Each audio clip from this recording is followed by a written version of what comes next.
Okay, gang. Well, welcome back to Dina 6 TV. Let's talk. And first, I want to say thank you so much for all the wonderful responses and the messages I got. You guys taking me seriously, throwing me some love, and just all around fantastic comments. And fills my heart. I've had it on my heart and to do something different and have a little talk show for a long time. And a friend of mine just said, just do it, just do it. So that's what I did. Last week I put my first video up and I got some great response. So, here we go again, gang. We got another great week of conversation. Please join in. And first off, I got my hair cut. I was getting like these crazy massive headaches. I was doing the rubber band thing. You ever get stuck back in the in the rubber band thing? You tell yourself, no, you're going to do your hair every day, but then it gets too long, and the next thing you know, you're wearing a rubber band in your hair every day, and it just got ridiculous. And I went and got my hair cut, and the minute I took that rubber band out of my hair and I cut like 6 inches off my head, and I went to sleep last night, sure enough, my headache was gone. So it's like I didn't have a brain tumor. I'm thinking, oh, what do I got? I'm super healthy chick. So when I had a headache, I'm like, oh no, what do I got? Like a brain tumor? No, I was wearing the rubber band in my hair, and when I fell asleep at night, the bun was like screwing with my neck and giving me a stiff neck and a headache. So anybody's having a headache and you're thinking, what the heck is this? Maybe it's the rubber band. Maybe it is, maybe it's not, you know what I'm saying? So, okay, so I finished, next topic, I finished the directing for actors. Wow. I started a little notebook, actors notes. I mean, the back end, the last 30, not even 30, the last 15 pages of that book, it's just amazing. It just teaches you how to let the actors be free, to feel and to act and to do, what they feel is right, instead of, coaching them through every step. Make it a collaborative effort, a playable effort, where two people can listen to each other and draw for each other. Even if each actor says it differently each time, they can draw a different emotion or a different way to say the line each time, I said one director, all he said, his whole directing career, and he's a famous director, all he ever said to the actors was, let's do it again. So if I say let's just do it again, rather than to have a result-oriented way to direct people, then I'll have at it. I'll have it that way. So yeah, acting, directing actors, amazing book. So what a great response I got from people checking in to tell me about books to read and lipstick, and it was just fantastic. The first thing, like right after I got off, my friend Anna Panero contacted me, and she said she's going to hook me up with this girl who's got this amazing lipstick, right? And sure enough, this girl, Lourdes Valentine, checks in with me. And you got to check her out on Instagram. Lourdes, Lourdes, Valentine, Valentin. She's a jazz musician, She's got this amazing voice. And she feels so strongly about this product, this new skin product, that she has been, recommending it to her friends. And so Anna got me in touch with her, and I have been talking to Lourdes, man. And I actually bought a couple of tubes of the new skin lipstick. I haven't gotten it in yet, so I'll let you know how it goes. I'll try it, for a couple months, and I'll get back to you, see what you think. Maybe give it a try. I don't know. I don't want to rush you guys into it. I haven't even tried it myself yet, but it's new skin, and there's all different colors, and she swears by it. So I'm going to give it a try. And that was recommended by Lourdes Valentine, man. So Anna Panero recommended me to her, and she's an amazing woman. She Panero Academy of Dramatic Arts. And I studied with her while I was in Miami for a couple months. She pushed me and challenged me to do this monologue, to memorize this monologue and do it before I left. But it was such a large monologue, and time got away from us. But I did practice her method, and I did memorize this massive 2-page monologue. And it was really inspiring. And you know, she just has a wonderful technique. If you're interested in doing any acting, having an acting coach in Miami, it's PaneroAcademy.com. So, you know, check her out. I mean, she has this basic theory of working on one line at a time. And you know, I am not good at memorizing. I've been in more than one plays where I had an enormous amount of dialogue, and what I would do is I would just when I was on my bicycle, I would exercise on my bicycle and I would repeat the lines over and over again, and the songs I would sing over and over again. People must have thought I was nuts pedaling through Miami Beach, but that was actually how I memorized. I played Miss Hannigan in Annie. It was at the Gusman Theater years ago, and that was how I learned my lines. When we mix the game with Southern shade, one can stand. He stays straight. He stays straight.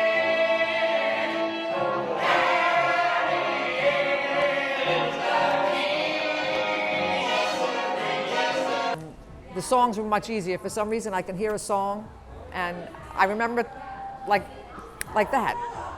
But so I would practice the songs, and this is kind of Anna's method, but with one sentence at a time. So Anna Panera, let me see, I wrote everything down because I'm trying to be a little more,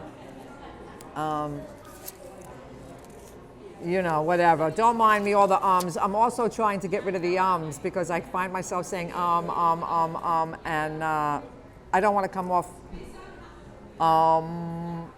you know, dribbly. So it's Anna Panera, the Academy of Dramatic Arts, and PaneraAcademy.com. Check her out. So yeah, so these two women I got in touch with through asking if anybody knows lipstick, and it's just fantastic. I just love it. So the next thing, Jeremy Mowry contacted me because I had asked if anybody had any suggestions on books other than Save the Cat. Because, you know, I mean, I have to agree about Save the Cat. I read it, I laid out the board, but I got stuck because it was too technical. For somebody who might have a mathematical mind, it's good, but I have to take a step back from that and look for some other books that can help me to structure a script without being so mathematical. Now, of course, there has to be certain things have to be laid out within certain pages, and I'm working all that out. And I actually did write a little bit of The Movement. I'm writing a feature script called The Movement. I did write a bit, check in and say I haven't dropped the ball on that. And I've also written, I don't have a title yet, I don't want to talk about it too much, but I've got about 3 pages in on a short that I have an idea about. It's going to be more of a artsy piece, black and white, maybe film noir, you know, more in like a shot looking like a play, but it will be a short film, beginning, a middle, and an end. It'll be a little experimental, but there'll definitely be a story and a narrative story, a beginning, a middle, and an end. We're getting back to Jeremy Mowry, Mowry. Check him out on Instagram too. He's like this powerhouse stop motion filmmaker. He's got this one film that's doing well in the film festival, and then he's doing another one called SOS. It's this rock animated stop motion music video. Super cool. It's like these dream sequences. Check him out on Instagram. Jeremy Mowry, JEREMYMOWERY.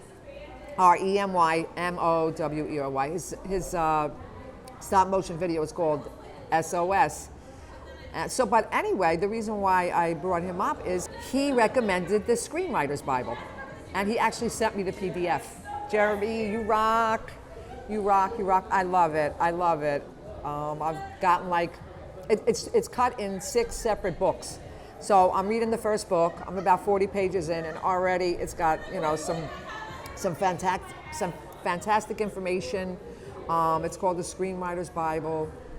And, isn't that a shame? I don't know I can't think of the author.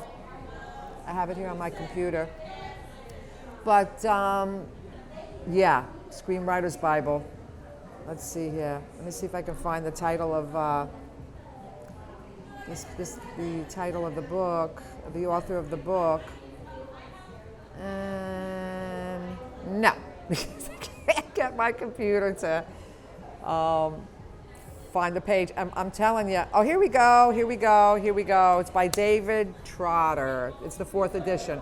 I'll put a picture up there so you can actually see the picture of the book. I highly recommend it so far. So if you're not into like the Save the Cat deal, give this it's the complete guide to writing, formatting, and selling your script. So yeah, that's that too. Fantastic. I mean, I've been learning so much. I have my actor's notebook for any notes that I have for directing. I have my other little notebook for my Dina 6 TV. And I have been having a blast just researching. You know, you fall into these rabbit holes, and it's just spectacular. You know, to take the time. You know, I actually got off social media a little bit. You know, I love social media. Don't get me wrong, but you know, I've been getting off social media and spending my time researching things that I'm interested in, and maybe thinking maybe that you might be interested in. And it's been a blast. It's been just a blast. I've been loving every minute of it. And then one more book. I found this amazing book. I fell into the rabbit hole from watching these YouTube videos on how to, you know, make a better video for you guys. And I found this book, The Proximity Principle. And it's by Ken Coleman, and I'm telling you, I'm loving it. It's a book, and it says this is the information. It's the proven strategy that will lead you to a career you love. And it starts off with a simple statement that the block to our career is fear and pride. And and I'm sure all of us can relate to that fear and pride. You know, fear of rejection, fear of failure, fear, and the pride, forget it. He says, our biggest enemy is thinking we can do everything on our own, and to ask people for help. And people actually, will help you. You got to get out there and you got to ask people for help. And so it's in the beginning, I haven't read the entire book yet, but I'm interested, and I'm delving in. Is our 2 biggest obstacles are fear and pride. So my friend said, and also this other YouTube creator said, what you do to start is to just do it. Just do it. So that's what I did last week. I just got on and I dived in, and I got my first video up, and here I am with my second video, and it's fantastic. I can't tell you how much it's meant to me to do this, and to break that wall of fear, and to just get out there and just talk to people. I mean, I call it Let's Talk, because I would love for you guys to get on here and tell me what you think, whether right or whether wrong. I mean, I love honesty. I love differences of opinion. I love all that, as long as we stay respectful and, nice to each other, Maybe we'll even tap into politics. I mean, dun, dun, dun, dun. Look at my eyes crossing. Like, I don't know if I'm ready for that. But, if we want to delve into the pool, maybe one time, we could possibly go for it. Speaking of sort of like politics, I did find this documentary. It's recently out. It's called The Great Hack. And boy, oh boy, what a film, what a film. It's, critics say, the Rolling Stone magazine says, you leave with a very clear sense of how one company aided and abetted the selling of democracy down the river. And it's just, watch it. I mean, if you're interested in anything, in finding out the truth, or, although it's It's hard, but it's truth. So, we don't have enough truth these days. And it's about this company, Cambridge Analytica, how they worked with Facebook to get Trump elected. And, it's all facts. And it's a little hard to act like that we don't know that, that this election was fixed. But watch The Great Hack. Let me know what you think. It's on Netflix. I was a little weirded out for a couple of days. I fell down the rabbit hole of researching the people that were in the film, but I don't want to give away the whole story. You know what I went to see yesterday? Changing topic. I went to see Once Upon a Time in Hollywood yesterday, and I'm on the bus, and this elderly lady, anyway, she says, I went to see Once Upon a Time in Hollywood yesterday, so did I. So you know me, I talk so loud. And only in Hollywood, the bus driver, I'm about to give away the story and the plot and everything on the bus, and the bus driver screams, "Hey, lady, not everybody's seen the movie yet," So I was like, oh no, I'm doing spoilers on the bus in Hollywood, California. People are like, got the fingers in the ears because they haven't seen the movie yet. So I'm not going to give any spoilers, but let me tell you something. First of all, I love the film. It was in 35 millimeters, so they shot it in different ways. This was 35 millimeters. So I went in, and we didn't have to see any movies. We went in, and they turned on the film. It's 2 hours and 40 minutes long, which is like right up my alley. I love long films. And I loved Once Upon a Time in Hollywood. And I won't give you any spoilers. I'll just say, one line, Brad Pitt on the roof, he takes off his shirt, and he reminded me of Thelma and Louise. And I really think, if me as a filmmaker, Quentin Tarantino, you should have made that a slow motion sequence, because he really looked great. Leonardo Dicaprio was amazing in that film, and I hope it gets the accolades it deserves. Quentin Tarantino, rocking it. It was, they said it was a little different for him. For me, I thought it was classic Quentin, So, good job, wonderful job. And what else? What else do I have to offer you guys? Oh, I can't speak Italian. And I've never been to Italy, but I want to work for Paolo Sorrentino. He's one of my favorite directors right now. I mean, he's always been one of my favorite directors. If you haven't seen The Youth, I mean, he's got a whole, he also did The Young Pope with Jude Law, that limited series on HBO. Fantastic. The movie that we're concentrating on today, and the movie that I did see, is called The Great Beauty. And this movie, it's Italian. It's in, subtitles. So I had to watch it, I watched it 4 times. I paid for it 4 times. And, it's like 2 hours, and I think the movie's 2 hours and 40 minutes long. Let me look over here. Yeah, 2 hours. It's 2 hours and 52 minutes long. I watched it 3 times. So that'll tell you how much I loved it. But it's such an amazing film. Paolo Sorrentino being Italian Catholic, it's, and it's, I'm sure that all the influence from, the amazing Italian directors, it shows in his work so vividly. So I'll read it off the screen, so I'll give you a little idea what it's about. And if you love this type of film, if you like long films, artsy films, this is the film for you.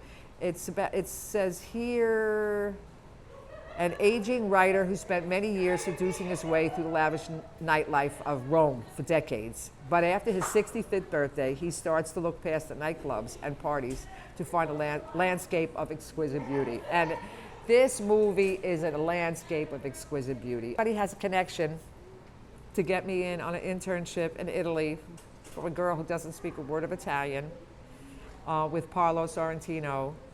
That would be the hookup, man. That would be the hookup. We talked about The Great Beauty and The Great Hack.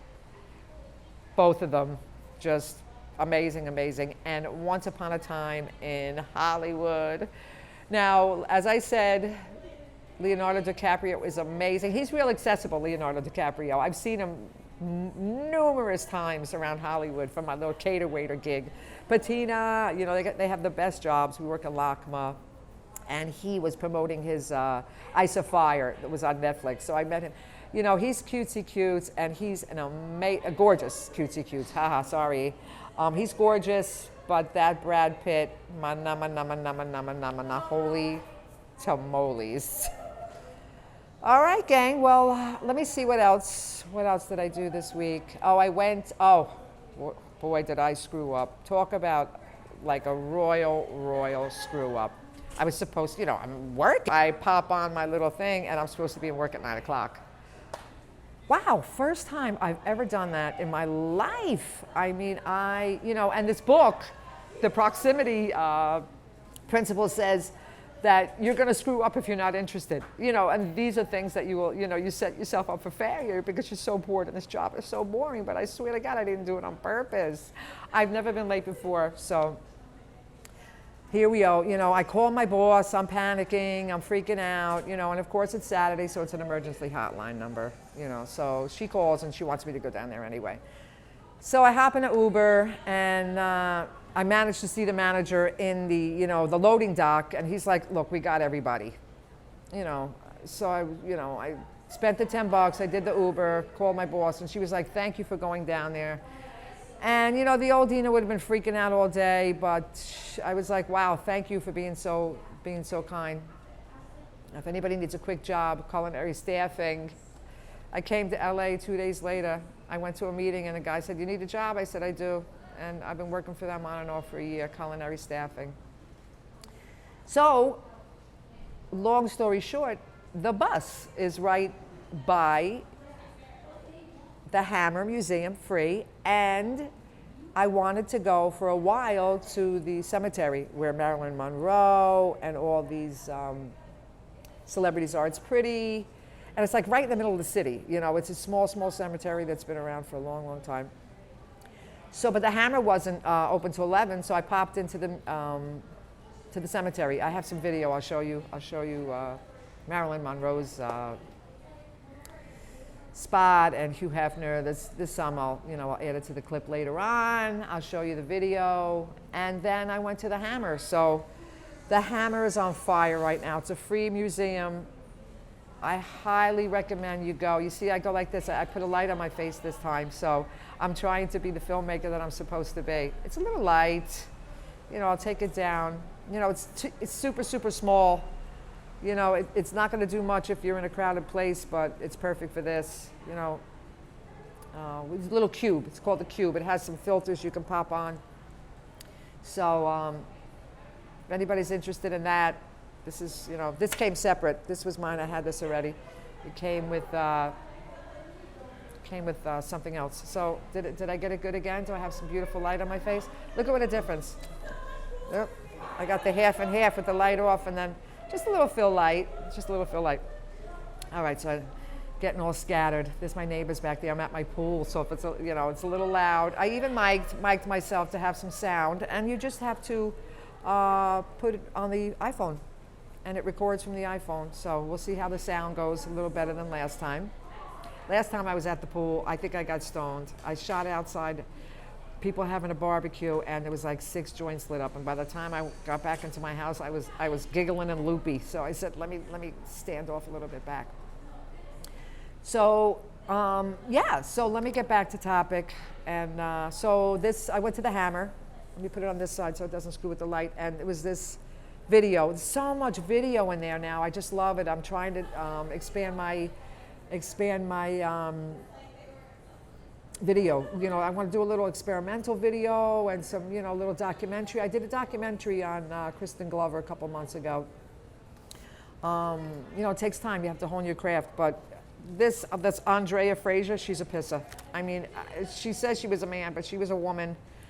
But I don't, it was supposed to be humorous, and I was laughing. Nobody else was. I thought it was hysterical. But it's about, feminism and her role in feminism as a man who is a woman. Check it out. I mean, the Hammer, it's all about art. I've been an art lover my whole entire life. If there's a museum around, I'm gonna, run around in it. And but the Hammer's on fire right now, and it's free. And then there was a retrospective of Roger Ailes, which was really cool. And more. There was one really, really provocative artist. Check out The Hammer, and I'll add some video of the cemetery. So here's Merv Griffin. I will not be right back after this message. Wow. Word, Merv. No, you won't. And then right next to Merv is Farrah Fawcett. The most gorgeous, gorgeous. Forget it. Doesn't have any dates on there, but what are you going to do? You know, I'm sure that's a personal choice. Just Farrah and a rose. Rodney Dangerfield. There goes the neighborhood. My ex worked a comedy show of his. And one word, cocaine. But you know, hilarious. He lived his own life, right? So good or bad. There you have it. Natalie Wood is buried here too. Natalie Wood Wagner, beloved daughter, sister, wife, mother, and friend. Yikes! What a controversy, right? But anyway, 1981 says More Than Love. I just saw Splendor in the Grass the other day. Her and Warren Beatty's film debut. Okay, so here we have it. Hugh Hefner and Marilyn Monroe together. See how pink it is? The kisses, the marbles turned pink from all the lipstick. I don't know, Hefner got pink quickly. He died in 2017. His is pinky pink, lots of lips. Hugh Hefner and Marilyn Monroe, she died in 1962. They were both born the same year, 1926. So gang, I just want to thank you so much. You know, here we are. I did my second video. I got to give a shout out to my roommate, Phoebe. You're the best. She's been helping me make websites with hosting and this and all that. I've been trying to get affiliate sponsors in my page for down the line, and she's super, super cool. She's got an Instagram page too. She's a stylist. Super, super kind girl. Phoebe, thanks for all your help this week. And everybody else, thanks so much for your support. And watch this week's video if you like the video. And also if you could subscribe to the page, like the video. And I'll check in again next week. So this is Dina 6 TV. And let's talk, gang.